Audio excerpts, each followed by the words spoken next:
somebody planted a pipe bomb in his city. Fight to keep them open. We have Dr. Curtis Ivory, a great educator there. And do you know somebody planted a pipe bomb in his ceiling? Y'all remember that? And the press barely covered it. They put it on page 8A at the bottom. But they found a pipe bomb, but disassembled, which means whoever did it had time, felt comfortable to come back to and do it later. Yeah. Wow. Yeah, but Doc is alive, but we want you to come down to Wayne County Community College. You are needed, and afterwards I want to see what I can do. Maybe we can get some of these books. Yeah, and I want to go a step further, Baba, because, I've always wanted to teach a course on a college campus. A lot of the HBCUs are scared of me because of the reputation, even though I would fill up their classrooms. I don't know who we would need to speak with, but I would love to teach a course there, and it could be in whatever they need. It could be psychology, education, it could be political science. Of course, I have degrees in those, but it could also be history, Pan-Africanism. So I don't know who you know, but roll that around there. I will. And if they twice a month for the class, and that's nothing. That's a pretty cheap flight, 1 hour. So, but I would like to teach a class, and why not do it here? Amen. So, and let me also say to Detroit. Hold on, caller. The Academy of Southfield is still out there, still available. We still need that Detroit school. Yes, we got the mother campus at Wilmington. Shout out to all my family and supporters in Wilmington, Delaware. Looking forward to working with everybody. I've gotten a lot of support, Baba, down there. But we still need that Detroit school. So the hunt is not over until we get a school in Detroit. It's funny how I feel, teachers start to L, and it's sad that my peaks inside the cell. But don't be mad now. You see me right there, and there's a line around the corner. What the fuck they doing? Fig over there with that thing on my face. Who next? Come on now. I'm doing it for 2 minutes now. 1 minute on each foot. God damn it, give me some more soap. Get these motherfuckers clean. Next. I'm only doing it for 2 hours now. Shit me. First rap nigga in American history. First black man in American history. Vegan Africa, washing feet. It's a line around the corner. That boy washing feet, boy, and he good at it now. Like by my 10th pair of feet, I'll be sweet. I'll be good. I ain't clipping toenails. I don't care if them things, whatever. Listen.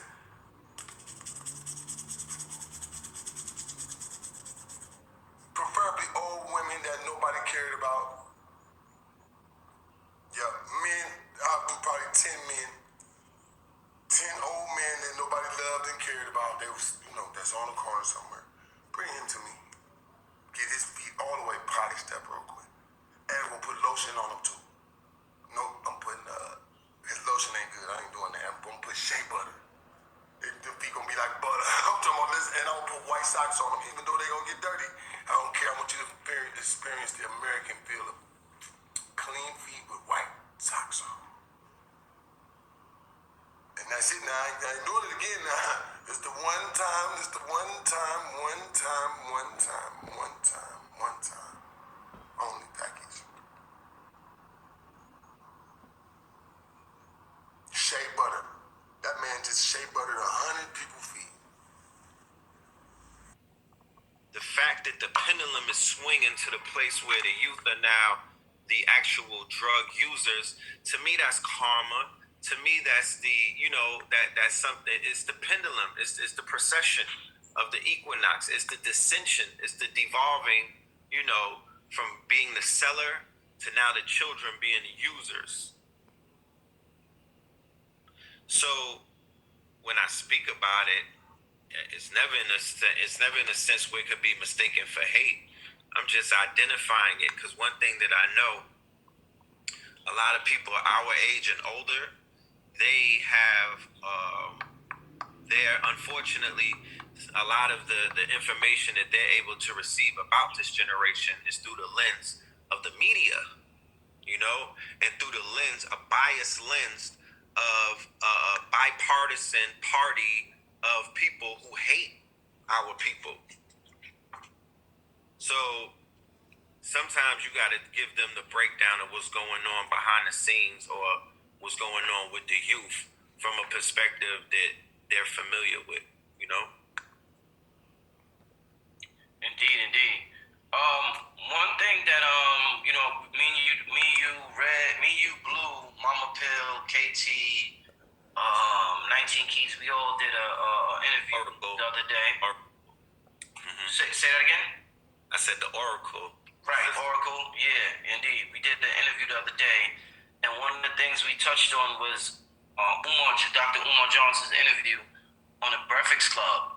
And one of the things he said that I didn't mention during that interview is that the Al Sharptons, the Jesse Jacksons, the NAACPs, they have gotten replaced by black entertainers, black musicians. So when I was coming up and something happened within the black community, Al spoke about it. Jesse spoke about it. Somebody from the NAACP spoke about it. Now they're going, and now the rappers speak. We see T.I. using big words. And shout out to T.I. We see Killer Mike talking about it. We may see, somebody else talking, Kanye talking about things. Is that part of the weaponization of hip hop, or is that rappers stepping up like how we always wanted them to step up and talk about social issues? It's twofold. Once again, there's pros and cons to everything, right? And on one hand, what we're witnessing is a testament to a lot of the groundwork, a lot of the knowledge that was disseminated through this 10-year period, starting in the early 2000s, but definitely from 2010 going into 2020.